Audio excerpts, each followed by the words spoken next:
Hello, and welcome to Leadership Trail Mix. Today, I have the honor of having Mark Fava as guest here on Leadership Trail Mix. Mark is the author of the book Lessons from the Admiral, released on January 28th, 2025, and that is already a bestseller on Amazon. I am one of the lucky people who got a copy earlier, which I'm proudly holding in my hands right now. It's even autographed, folks. And instead of introducing Mark, I will let him do it himself through this chat. Mark, welcome to Leadership Trail Mix. Well, gosh, thank you for having me. It's such an honor, and I love the name of the podcast. I love your content. So when we connected, I said absolutely, I'd love to be on the show. Look, I'm a lawyer by trade. I did my first few years out of college in the Navy, and that's sort of where the book comes from. My second job in the Navy when I was working for an admiral. And then I went back to law school and have been a lawyer ever since. But I stayed in the reserves, flying in the back of a P-3 while I was at law school, and I did that for 30 years. And I've been very fortunate to be in-house at two wonderful major corporations and be a partner at a major law firm. That's amazing, Mark. I have to start by saying three things. First, congratulations for the book. You are an amazing storyteller, and reading Lessons from the Admiral, I feel transported to the situations you describe as if I was watching a movie. So amazing. Secondly, by the time this episode is released, will be around March 3rd, which is when we celebrate the U.S. Navy Reserve birthday. For those who believe in coincidence, they will call it so. But for me, it was meant to be. And I feel truly honored to be able to honor you and your service for this country by hearing and somehow amplifying your story today. Lastly, and that will be the segue to my first set of questions today, your book reinforces something that honestly took me a while to realize: how much the leadership skills from the military are transferable to the corporate environment. Today, you are a vice president at Boeing, but that's not what the book is all about, right? Right. At first sight, people may think that you are the admiral sharing lessons, but that's not the case. So can you share with us who the admiral is? Who were you back then? And where the motivation to write the book comes from? Yeah, it's so funny because we both see each other on social media too, but I've had a number of people DM me and say, good job, Admiral. That's the difference with my book. You're exactly right. I'm not the admiral, but I'm being impacted by a gentleman who is way above me in rank and who I'm responsible for every single day, down to everything he does from the time we get up to the time we go to the bed. He goes to bed, and it has to go off flawlessly and perfectly. And he was just a wonderful leader. And what I figured out was after I had that job, I was still doing things at the law firm, in-house as a naval officer that he had taught me, and they just stuck with me. And I said, you know what, I got to get these things out of my head and into a book.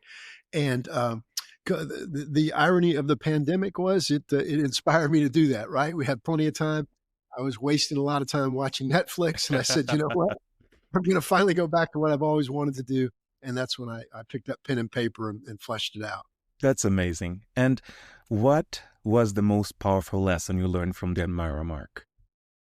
Yeah, as an HR professional, you and I know this. The most powerful lesson I learned was just taking care of people and teamwork. Right? If you can take care of your people and you can inspire them through a collaborative teamwork, gosh, the effect of that culture is incredible, right? The results, what happens, people are happy, the productivity, people like to be paid, but they also like to be happy at work. Yep. And the results are incredible if you have that type of culture. So his taking care of his entire staff, greeted everybody every time he saw him, didn't matter if he was the admiral or not. He was just kind and openly friendly with people. That's a beautiful lesson. Thank you for sharing. By reading your book, you really seem to be a career-oriented professional. And going through your story, I couldn't help but find myself asking, was it all planned? Or were you just focusing on being the best version of yourself and things happen? Maybe even in a direction that was different or opposite to the one you expected initially? Yeah, I think it's the latter. Now, I tell people, I think I tell people the three P's: patience, plan, and persistence, Mm, right? You always have those three. So I always knew, where I wanted to be. And I always had a plan, but it never followed the plan, right? So you think life is going to be a linear line, going from here to there and everything's going to be happy go lucky. That ain't what happens. So, came back to Charleston to practice law. Never thought I'd go to Atlanta and go to Delta mm, Airlines. Didn't want to go to Atlanta, but knew I had to. So that was a spike. When I got back to the law, came back to Charleston, got back to the law firm, same thing. The Boeing that I'm working for now came into town, and I thought I had no idea they would ever come into town. So I was always just trying to, as you said very well, be the best person and perform. And if you do that, you could than likely than not be, or potentially be the right person at the right time. So I think it's a little bit of, I tell people, a little bit of luck, a lot of hard work, and perhaps some divine intervention along the way. okay, good, good, good. We'll take all the help we can, right? Sure. um, we're going to switch gears a little bit here, Mark, and I'd like to touch on a sensitive topic, if that's okay. Sure. You were the chief operations attorney at Delta Airlines on 9/11. I remember where I was when it happened back home in Brazil, but it took me moving to the US to understand how deep of a wound it is in the history of this country. I was in New York City this past 9/11. I can't find words to explain what I felt and what it felt like to be there. But talking about you, the one thing I recently learned from something you posted on LinkedIn is that you were in the job for only 41 days when 9/11 happens. While I could probably ask 100 questions about it, the one I chose is, what lessons did you learn from that experience? And back to transferability of skills, what elements of your toolbox you had to tap into to navigate that moment as a leader? Yeah. Gosh, isn't it incredible? And thank you for bringing that up. We all remember where we were on the most tragic of days, and that was clearly one of them. And you're right. I didn't want to go to Atlanta. I knew if I wanted to become an aviation attorney, I had to go. I got a great offer, talked my wife into going, thought everything was going to be happy go lucky. We were going to do space age travel all over the place, free Hmm. travel, 9 to 5 job. And then 9/11 happened. And it changed the world and changed my world. Heck, it rocked my world. Um, and I think, what I really learned from there was, and look, we've seen this recently of late, with just in the past couple of months with the terrible fires in LA, and the hurricane on the East Coast, Hurricane Helene, just the Uh, absolute good of humankind, right? It uh, is amazing that tragedy brings people together.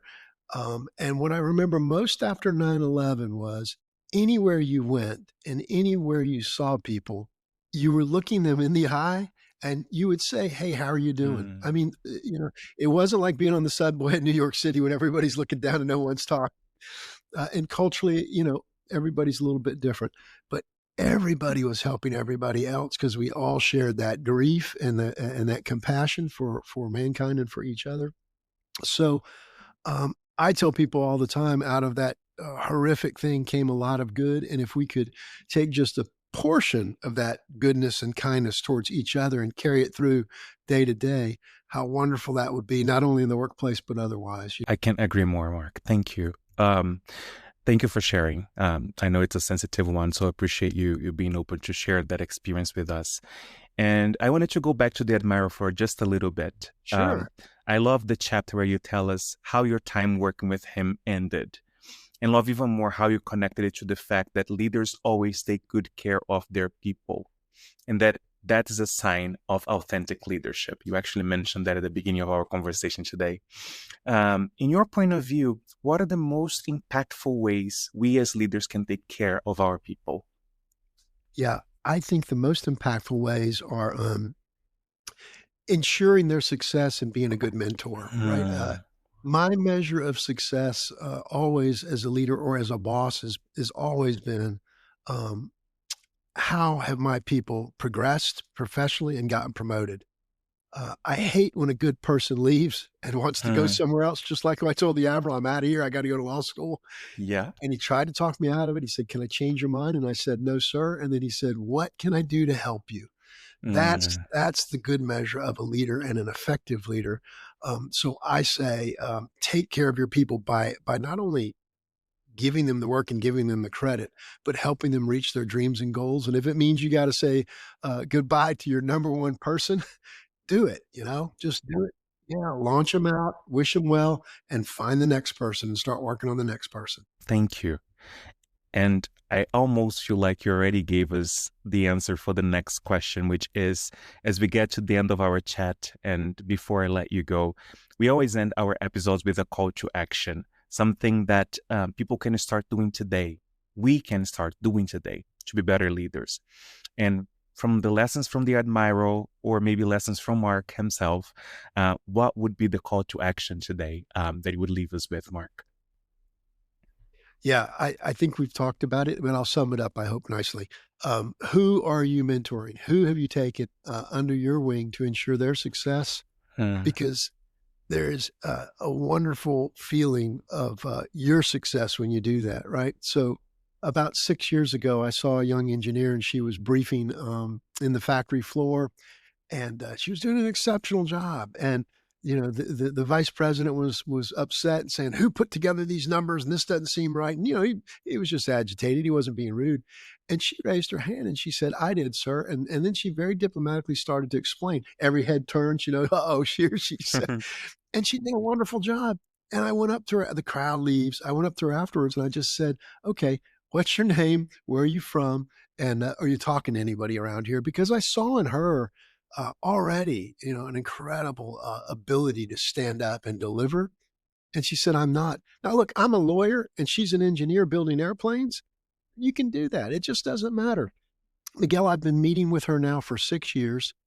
Since the time we first met, I said, I told her, I challenged her, "When are you going to get your graduate degree?" She said, "No, I'm too busy." She's gotten her graduate degree. That's awesome. I said, you need to get your degree before you really get too busy and you have a family. And gosh, right before the holidays, she came and talked to me in one of our normal sessions. And she said, "Oh, by the way," she says, "I have something to share with you. Not only do I have my graduate degree now, but we're going to have a family." And it just, that progression, both professionally and personally, and that connection with her has just been phenomenal. So, and it makes me feel wonderful. So I challenge people to do that. Latch on to somebody that you see as a promising future, and even somebody who's stumbling, and see if you can help them along the way. Because a lot of people have done that for me. That's great. That's awesome, Mark. Thank you so much for taking the time to share your knowledge and wisdom with us. That was a very, very inspiring episode, and I'm leaving this conversation inspired to get someone else under my wing and help them succeed too. So thank you. Thank you, Miguel. I really appreciate it. Mm-hmm. That's all, everyone.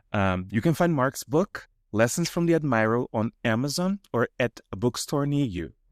You can also find Mark on LinkedIn as Mark C. Fava. Strongly recommended. He posts amazing content there. If you have any questions or comments, just send me an email, miguel@leadershiptrailmix.com. And if you can think of someone who can benefit from this content, and I have to say, hard to think that there are not a lot of people out there that could benefit from it, please feel free to share it. Thank you for listening. Take care and talk soon.